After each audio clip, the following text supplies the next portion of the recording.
A lot of golf players will know exactly.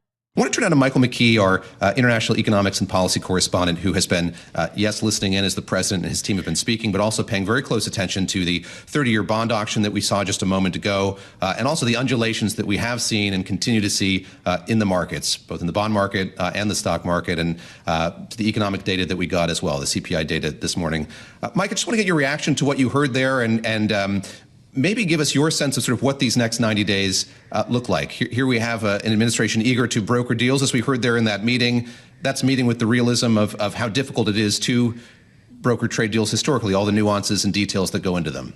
Well, it took a year, more than a year, to renegotiate NAFTA, and almost nothing was changed in that treaty that came out as the USMCA. So I think you have to approach what this administration is saying about these deals with a great deal of skepticism. For example, we heard there, and we've heard from others in the administration, that 70 countries have approached the administration. But Kevin Hassett said this morning on... Yeah, also, my favorite part about the 70 countries that have approached the American administration is that they won't reveal who the countries are.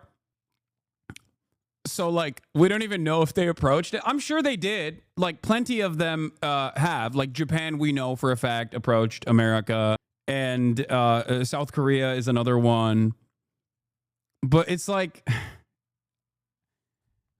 I don't even fucking know if they... Dude, please stop. Please stop posting this. I got it. Xi Jinping unravel meme. Come on. Come on. Stop spamming. You just got auto-modded. I'm once again finding myself in this weird predicament.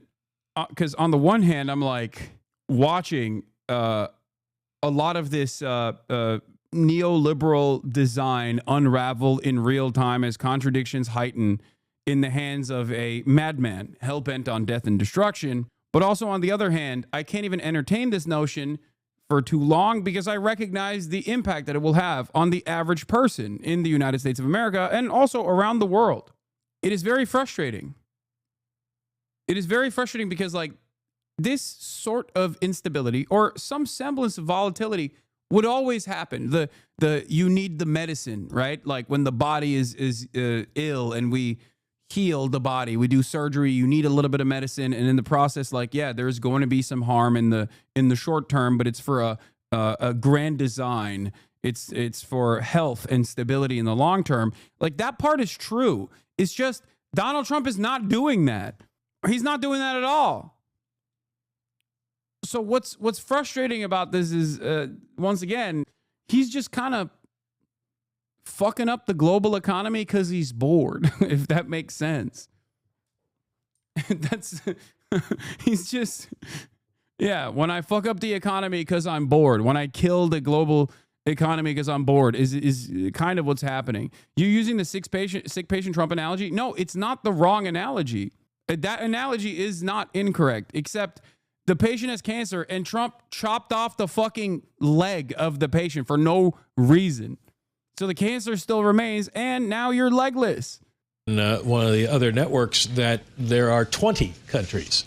So, I mean, what is the actual truth? And what are we actually going to get out of it? And how much of this is going to be tariff reduction? And how much of this would have anything to do with non-tariff barriers? I mean, remember, they went after the Europeans and the British for having a VAT tax. Does that get addressed? Yep. So a lot of reasons to be skeptical about what they're talking about. But what we can say will happen. Do I see an off-ramp for the Trump-China shit? Yes, I do. Given China's restraint in all things global trade, in all things foreign policy, I think China offers a aesthetic victory to Trump.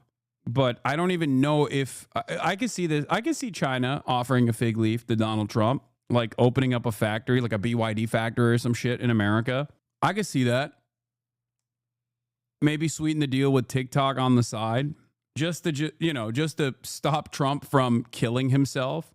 And that's only because fig leaf, olive branch, whatever. I could see them doing that. It's just I don't think that America would be convincible, regardless of what China does.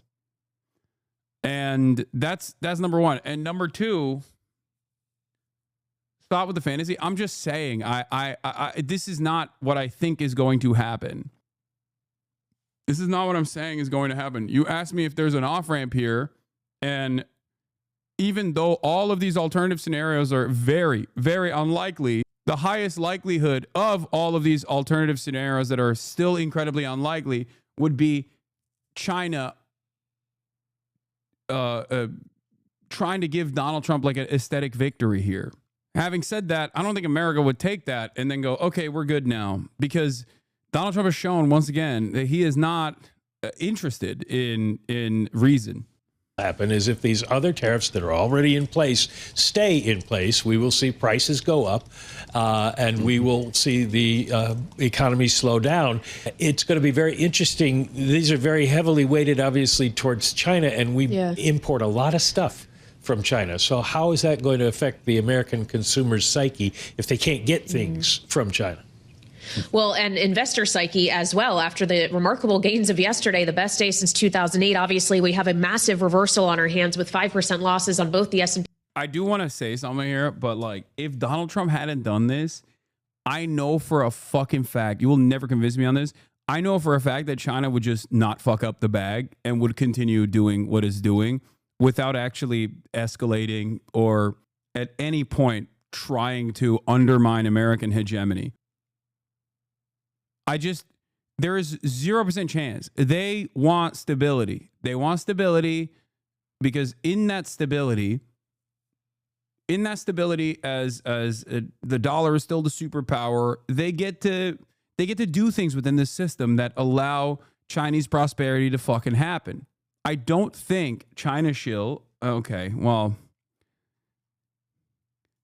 this is perhaps one of the many instances where we are in my moment of vindication. Like, you're living through my China shill vindication moment, and yet you're still saying I'm a China shill.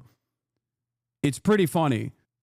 I have found myself vindicated many times over on a lot of the things I speak about in terms of foreign policy, in terms of American long-term instability. But this is like coming in here in this very moment as America is undermining its own hegemonic power in the hands of seemingly a fucking madman.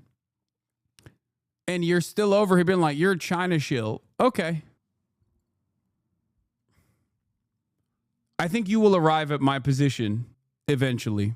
Long-term watchers already know what my opinion is here, you know?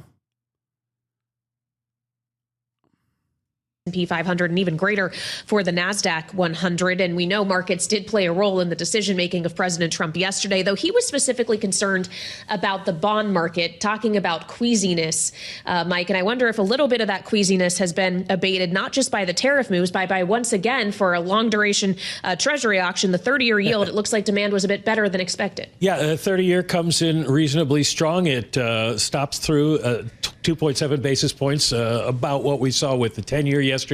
It does suggest that people are out there looking for duration. Dealers took less. Directs, though, took a lot more than they did yesterday. Direct bidders and indirects were down a little bit from their average, but still relatively strong. So